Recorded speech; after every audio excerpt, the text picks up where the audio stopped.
My name is Jordan Redfield Wade. By day, I'm a philanthropist and private investigator, but by night, I protect the people of New York City in a different way. My name, champ, is RedWing. As she lay dying, I promised my mother that I would fight for those who couldn't fight for themselves, and I refused to let her down. I am the defender of New York City. I am RedWing.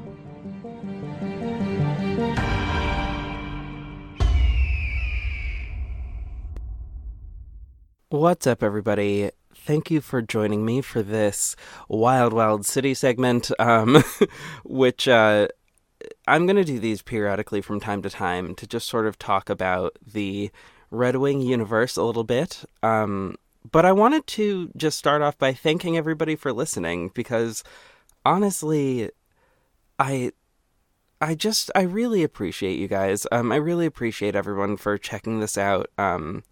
This has been a really big project. I think this has been, honestly, the biggest project that I personally have ever worked on, and quite possibly the greatest personal undertaking in terms of a project. And it's to have the support of the people who have been supporting me this entire time. I am truly blessed, truly, actually blessed to have that support. Alrighty, so I wanted to start off by giving you a little bit of an update in terms of things that are happening, maybe behind the scenes that you wouldn't necessarily know about. So, I am currently working with Nico of We Talk of Dreams, and we are working on some music for RedWing. Specifically, it's going to be a theme on Jordan/RedWing, and there are gonna be a couple variations on it, and it should be pretty exciting. I really can't wait for you guys to hear that. The process is going really well so far. I'm super excited about it.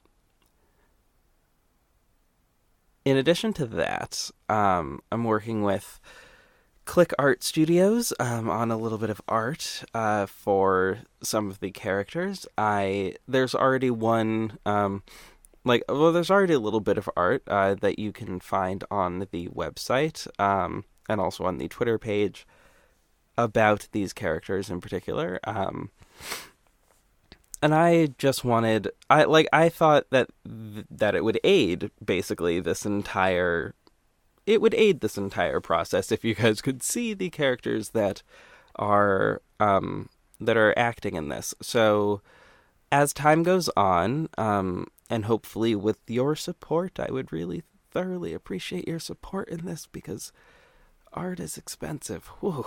But I'm plan on making sure that we can visually see the representations of each character, so that you guys know what they look like and who exactly is in each story.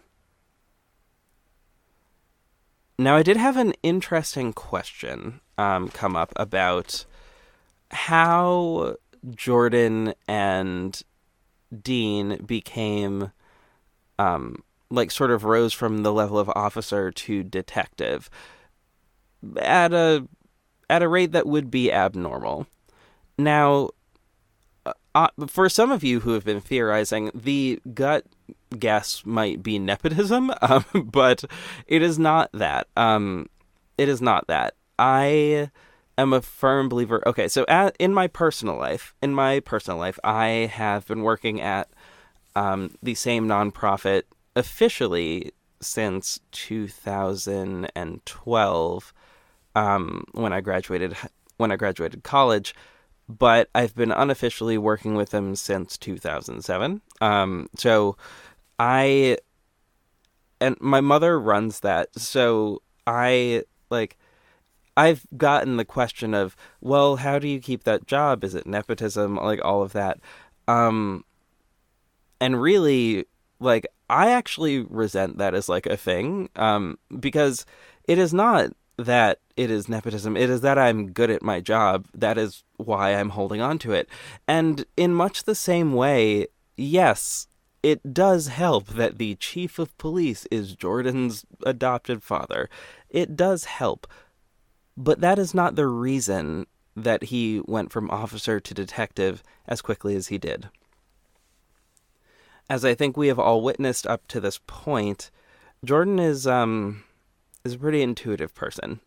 He understands rather a lot and knows rather a bit about the world. I guess maybe you guys wouldn't have seen that yet necessarily, but it's definitely there.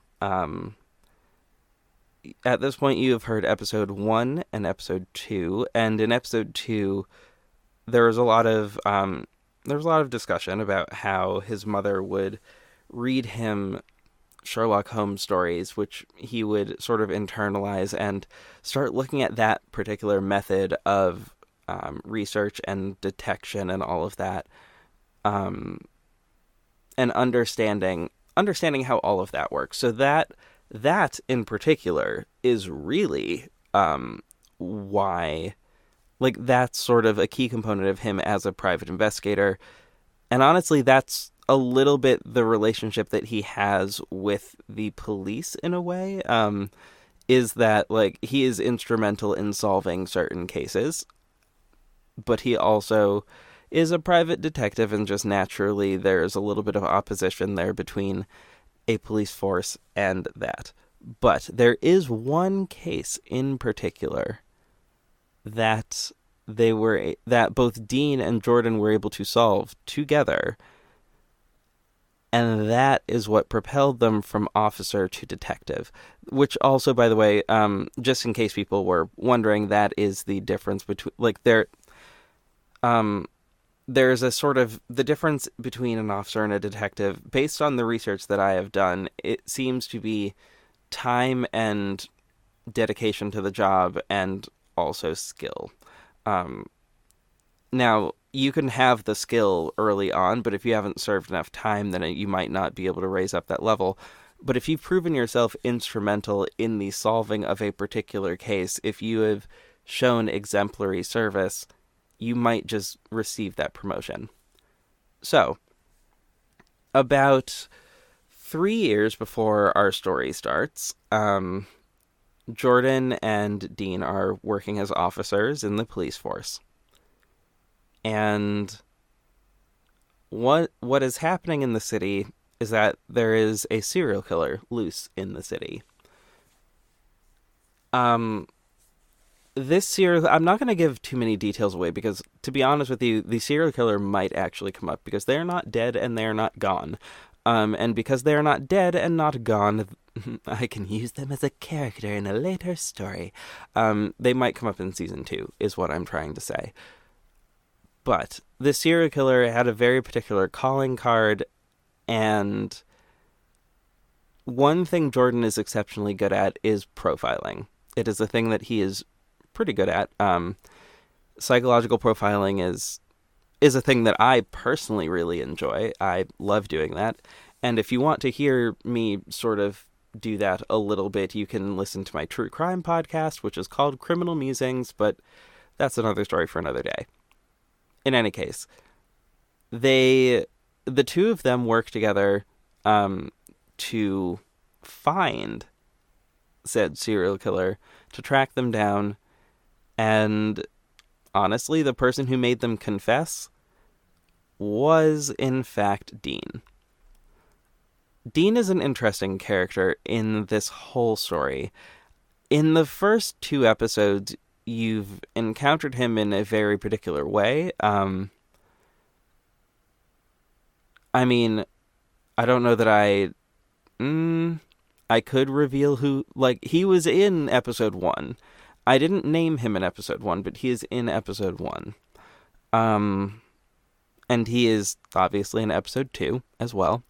Now, I really like Dean as a character, and I think by the end of, episode 5, you guys will really enjoy Dean as a character as well. I don't know, I think you guys will start to see what I'm saying a little bit more when it comes to Dean and who he is, what he can do, and all of that. But he's a force to be reckoned with in terms of emotion, in terms of justice, in terms of just sheer might and willpower. He is a force to be reckoned with, and a really cool force at that. And it was using the information and the profile, excuse me, that Jordan was able to put together that allowed them both to be able to track down this serial killer and bring him to justice. So, yeah. And after they did so, the mayor commended them for their ability to spot said serial killer and keep their city safe. Which, fair. And that's how they rose from the level of just regular officer to detective. And then Dean continued to serve and do very well, and Jordan focused on becoming a private investigator because that would be a little bit more freeing, and honestly, the accusations of nepotism were getting kind of old, so he decided, as opposed to working directly in the office, it would make more sense for him to work outside of it, also considering that he had another business to run, that he had the Redfield Wade Collective to also be running and operating at the same time. So flexible office hours of a private investigator sounds pretty great when you think about it. And you're going to hear a little bit more about what his day looks like as a private investigator in episode 3, which comes out next week. All right, so that's hopefully that answers that question for you guys. And if you have any more questions, feel free to shoot me an email at mixturehide@gmail.com or redwingpodcast@gmail.com. Or actually, I think it's redwingpod. Whatever. My email is listed pretty much everywhere. You can find it very easily. And I really hope you go and look for it, because it's pretty cool. And if you have any questions about literally anything in the universe, I am more than willing to answer it. I'm actually looking for things to fill this segment in particular, so that I can do this as a bit of a weekly segment, because I kind of enjoy talking about these things. There are certain things that I didn't get to include in individual episodes because of time, or because of just the fact that by the time I had finished writing, this was 377 pages of just me writing, and let's be real, I was just sort of tired. But hopefully by the beginning of February, I will have another very specific episode for you guys. I'll have a conversation with a person who really enjoys Robin, and Nightwing, who were two very big inspirations for the character of RedWing, as you could probably guess. And we had a really fascinating conversation about it. So hopefully that will be up next week, or not next week, but the week after, the Sunday after that. And yeah, so I think that'll just about do it for me today. Again, if you have any questions, just let me know. I will answer them in the next one of these. And if there's anything specifically that you want to hear or see. Oh, also, if you have art, like if you feel the need to sketch something out art-wise for these characters, I would love to see it. I would love to see it. I will share it. I will make a gallery on the website and I will share it there. I will shout you out on various episodes and whatnot. I'll do all of those things because I appreciate the fans out there, and I appreciate the art and all of that. And I just really hope you have a wonderful listening experience, and I will catch you soon. Fly high, heroes.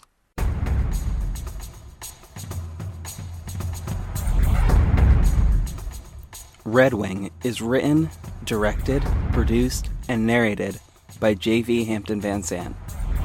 The stars of Season 1 of RedWing are J.V. Hampton Van Sant, Amanda Jacobson, John Buckley, Dane Shiner, Brittany Nicholson, Simon Weeks, Christine Osimo, Lucy Fitzgerald, Skylar Paring, Chris Green, Nathan Foster, Katie Hearn Church, Kenyon Lang, Samuel Van Sant, Kaylin Conrad, Rhett Hall, and Kiara Jeter as Birdkeeper.